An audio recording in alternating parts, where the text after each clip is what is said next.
kumikinang. Nicole Ayala and Diego Bandito.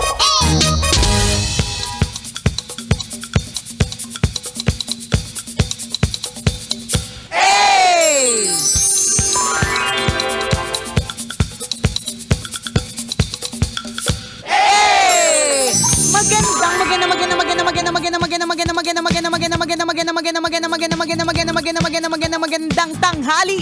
Kumikinang na ulo, Diego Bandito.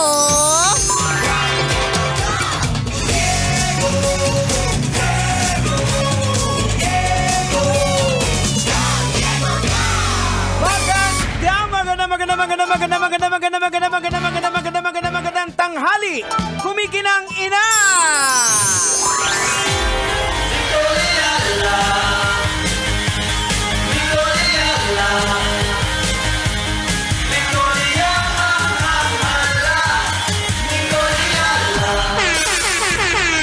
Isang kasabihan na pinaniniwalaan ni Nicole Ayala mula noon hanggang ngayon, manatiling maganda sa gitna ng lahat.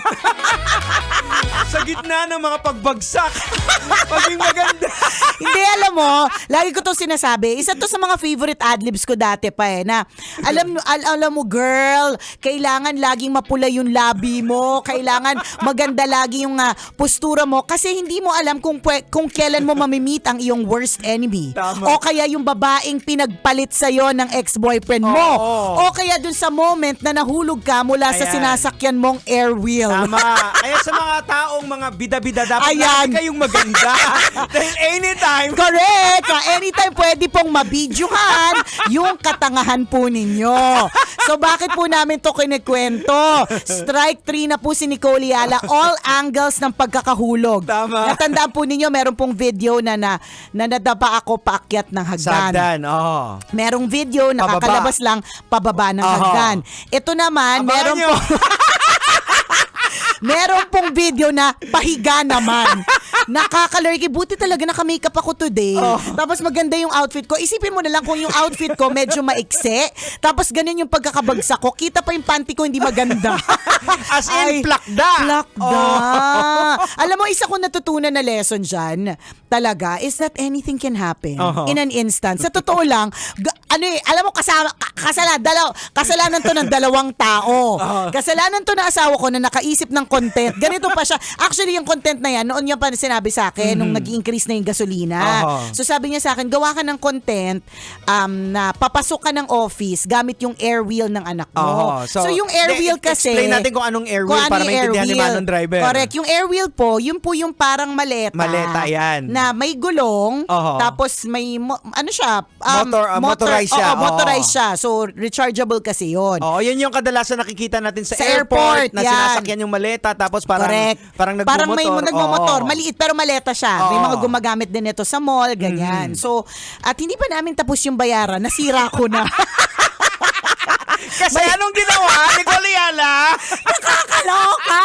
So, yun yung sabi ng asawa ko, content. Content para papasok ka ganun. So, nakalimutan ko na yun. Naalala niya lang kanina. Sabi niya, uy nga pala, hindi mo pa pala nagawa yung content ng air wheel. Sabi ko, ano na nga yung air wheel na content? Yung yung papasok ka na naka-air wheel. Sabi niya, dala ko nasa likod. Sabi ko, sige, gawin natin. Total naman naka-makeup ako today. Tapos, ayun na nga. Nakalimutan ko kasi ang gumagamit talaga nun anak ko, si Prince. Nakalimutan ko yung noon kasi muntik nang matuwal yan si Prince or natuwal na siya in one of our travels kasi pag may hump, hindi mo siya pwedeng ipilit. Maliit lang yung gulong nun eh. Tama. Hindi mo siya pwedeng ipilit. Tsaka walang shock yun wala na talaga. magpi-play. Wala talaga. So ako, nakalimutan ko yon. So meron pong mini hump paakyat dito po sa driveway namin. Kaya hihingin ko ulit yung CCTV footage ng driveway. Tapos nahulog po ako pabaliktad. Tapos nakakatawa buti nga na-capture ka mo ng PA namin, si Charm. So na-capture niya hanggang dun sa dulo na sinabi ko, nakuha mo ba? Nakita yung pagkahulog, tapos yung nagkagulo, tapos nakuha mo. Na-video mo ba? Pero grabe, anything can happen. Yun lang talaga yung and I'm thankful dun sa, this is the third. Lord, kota na po, promise. Hindi Ayan. naman ako ba may kasalanan? Mukhang dahil pangatlo na, ako na talaga yung may kasalanan. Okay, di ba sabi ko, kasalanan ng asawa ko siya nakaisip. Yung pangalawang tao na kasalanan niya to, si Mara Tony. Paano? Narinig ko si Mara Tony tumawa. Kasi kakababa niya lang ng angkas yata eh. Parang natawa siya kasi kita-kita niya din na drive ko eh. Papasok. Ang liit po nun. Kaya nakakatawa kasi siyang tingnan. Tapos dahil tumawa siya, tiningnan ko. Nung tiningnan ko, nawala ako sa balance. So kasalanan, hindi ko to kasalanan to na asawa ko at ni Mara Tony. Chares. Bakit mo kasi sinampa sa hams talaga? Yun eh. Okay, fine. Kasalanan ko talaga. Tapos, may nakakita pa, merong tao sa harap eh. Pati yung guard nakita. May tao sa harap. Ang una ko pang tinanong, sabi ko, buti kasi I'm not hurt eh. Kaya yung mga tanong ko is, nabidyohan mo ba? Nakuhanan mo ba yun? Ganon. Ang tinanong ko dun sa nasa harap ko mismo, sabi ko, hala, nakita mo yung panty ko? Nakakaloka pero buti na lang. Hindi ako nagalusan. Nakaka-lurks. Tsaka, ay nako. Anything can happen mga kabisyo. Kaya, kalma lang. Ingat lang. So, lesson na matutunan po natin kay Nicole yan. Huwag tatanga-tanga, number Pag one. gumagawa kayo ng content, dapat with precaution. Correct. Kailangan pala, sana pala bago ko ginawa yung content na yun, hinaram ko muna yung helmet mo. Buti na lang di talaga ako nabagok. Nakaka-lurks. Yung plakda na nakabuka kayong parang Oo! sa taas. Grabe talaga mga kabisyo, promise, kakaiba. Buti na lang naka-long dress ka. Buti naka-long dress ako. Alam mo, ito na naman pagka pinost ko to, sasabihin na naman talaga ng mga tao, nakakalimutan yata ni Nicole na hindi na siya 22. Ang mga buto ay marupok-rupok na. Nakakaloka. Oy, speaking of buto. Uy, bakit? Nung kailan ba yun? Nung nagliba ko nung isang Tuesday, araw. nung isang araw. O may Alam mo something daw sa buto mo? Hindi. Kasi 'di ba may binigay si Tigas Tito sa atin na na mga GC dati na yung mga massage. Correct. Akala namin ni Mrs. yung simpleng massage lang. Ay, massage ba yun? Akala ko gupit. Yung may gupit, may massage. may massage din. Pero akala Okay. namin yung simpleng massage, pagdating namin doon, Saan ba to? dito sa may malapit sa may Buting, sa may Makati. Ay, hindi ko pa kasi nagagamit Oo. Okay, tapos? Sabi niya, sir, naintindihan niyo po ba yung massage? Kasi hindi siya yung parang Hindi siya ordinary. parang therapeutic siya. So may puputok na mga buto. First time ko. Alam mo talagang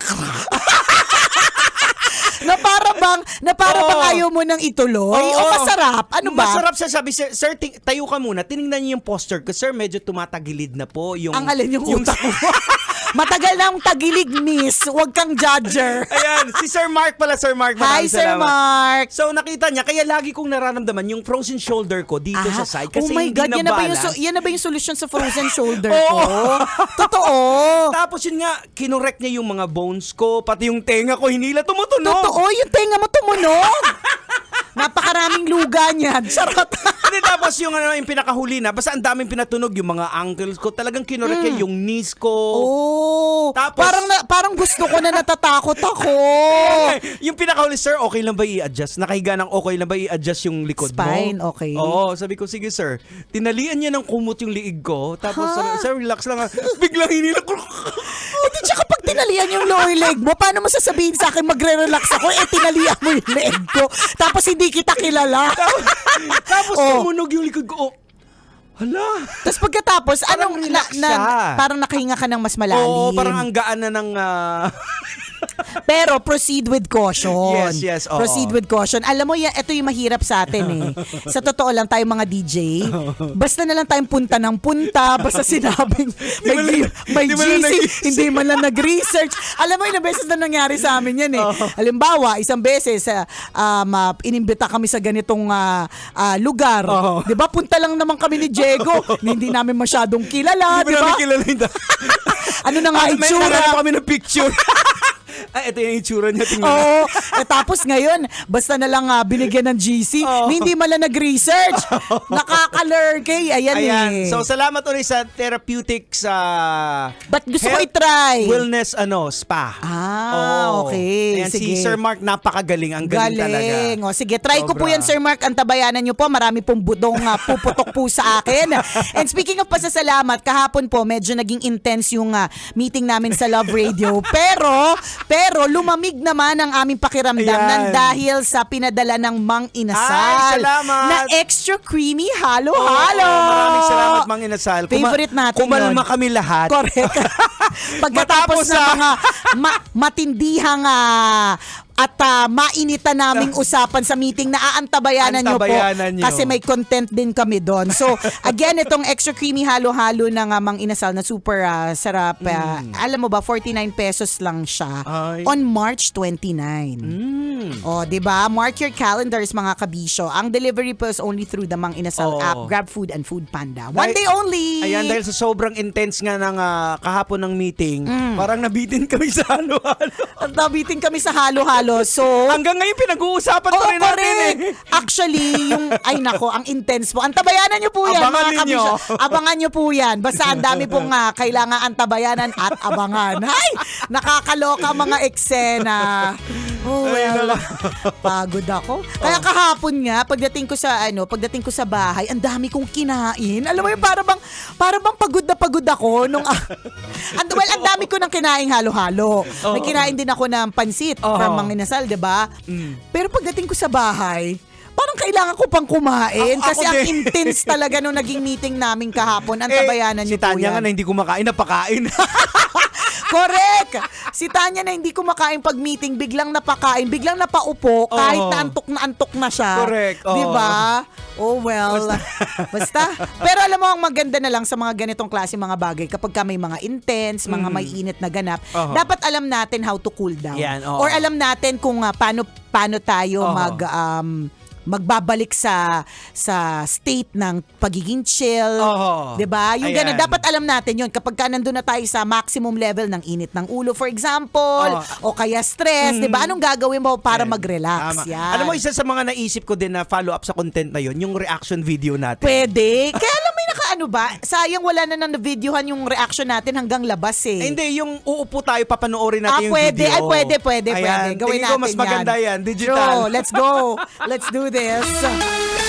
Ay, nako, kasama pa rin Bandang Balang kumikinang. Ako pong kumikinang ulo, Diego Bandido. At akong kumikinang ina mo, Nicole Yala. Kailangan pa bang i-memorize yan? Basic!